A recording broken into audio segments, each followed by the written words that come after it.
আসসালামু আলাইকুম প্রিয় একাদশ দ্বাদশ শ্রেণীর শিক্ষার্থীরা, আজকে আমরা আলোচনা করব অর্থনীতি প্রথম পত্রের দ্বিতীয় অধ্যায় ভোক্তা ও উৎপাদকের আচরণ নিয়ে।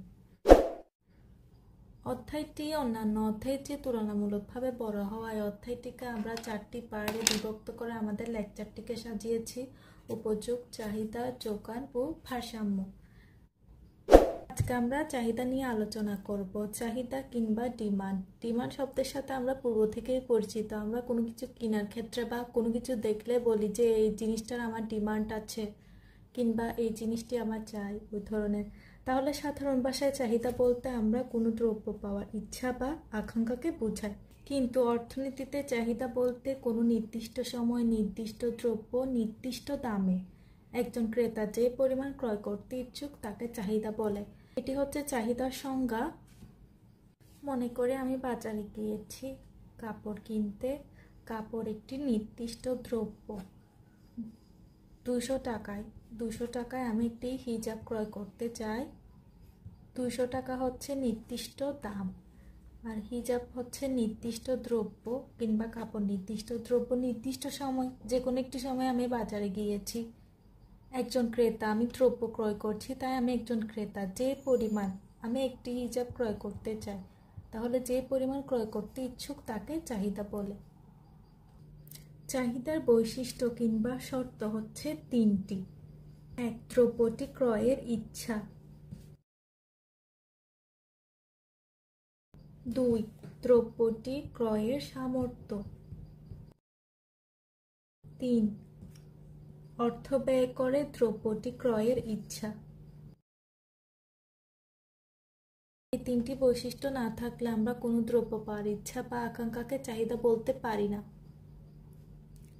মনে করি একজন ভিক্ষুকের ইচ্ছা হলো সে একটি কার কিনবে, তাহলে তার দ্রব্যটি ক্রয়ের ইচ্ছা আছে, দ্রব্যটি ক্রয়ের সামর্থ্য নেই, অর্থ ব্যয় করে দ্রব্যটি ক্রয়ের ইচ্ছাও নেই, তাহলে এটি চাহিদা হিসেবে গণ্য হবে না। পূর্বে আমরা একটা বিষয় পেয়েছি যে দামের সাথে চাহিদার সম্পর্ক। মনে করি আমরা বাজারে গিয়েছি আম কিনতে। বাম পাশে আমরা রাখবো দাম পি, ডান পাশে রাখবো চাহিদার পরিমাণ বা কোয়ান্টিটি অফ ডিমান্ড। সংক্ষেপে একে কিউডি বলা হয়। দাম যখন 5 টাকা তখন আমরা 10টি আম কিনি। আমের দাম যখন কমে 3 টাকা হলো, তখন আমরা আমের দাম কমেছে মানে আগের চেয়ে কম টাকা দিয়ে আমরা বেশি আম ক্রয় করব। তাহলে আমরা আমের দাম যখন 3 টাকা তখন 14টি আম ক্রয় করি।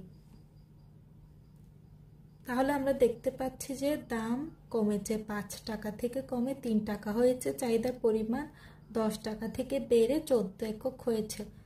উল্টো দিক থেকে দেখলে আমরা 3 টাকা থেকে দাম বেড়ে 5 টাকা হয়েছে, চাহিদার পরিমাণ 14 থেকে কমে 10 একক হয়েছে। তাহলে আমরা একটা বিষয় পাচ্ছি যে একটা বাড়লে একটা কমে। দাম বাড়লে চাহিদা কমে, দাম কমলে চাহিদা বাড়ে। একটি বাড়লে অপরটি কমে, তার মানে এদের মধ্যে বিপরীত সম্পর্ক বিদ্যমান।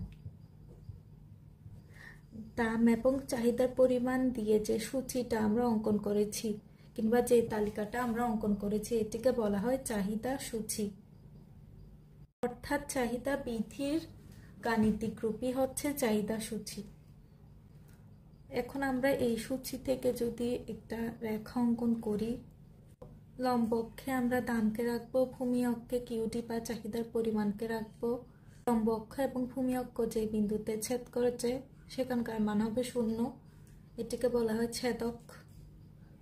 দাম যখন 5 টাকা, চাহিদার পরিমাণ তখন 10 একক। দাম কমে 3 টাকা হলে চাহিদার পরিমাণ বেড়ে 14 একক হয়। প্রথমটিকে আমরা এ বিন্দু, দ্বিতীয়টিকে বি বিন্দু দিলে যে রেখাটি পাচ্ছি এটি হচ্ছে চাহিদা রেখা টিটি। পরীক্ষায় অনেক সময় চাহিদার সূচি দেওয়া থাকে, চাহিদার সূচি থেকে চাহিদা রেখা অঙ্কন করতে বলে।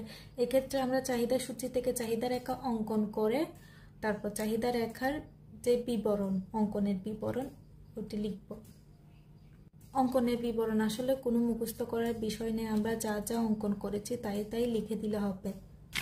চিত্রে লম্ব অক্ষে দাম এবং ভূমি অক্ষে চাহিদার পরিমাণ কিউটি নির্দেশিত। দাম যখন 5 টাকা, চাহিদার পরিমাণ তখন 10 একক, যা এ বিন্দু দ্বারা নির্দেশিত।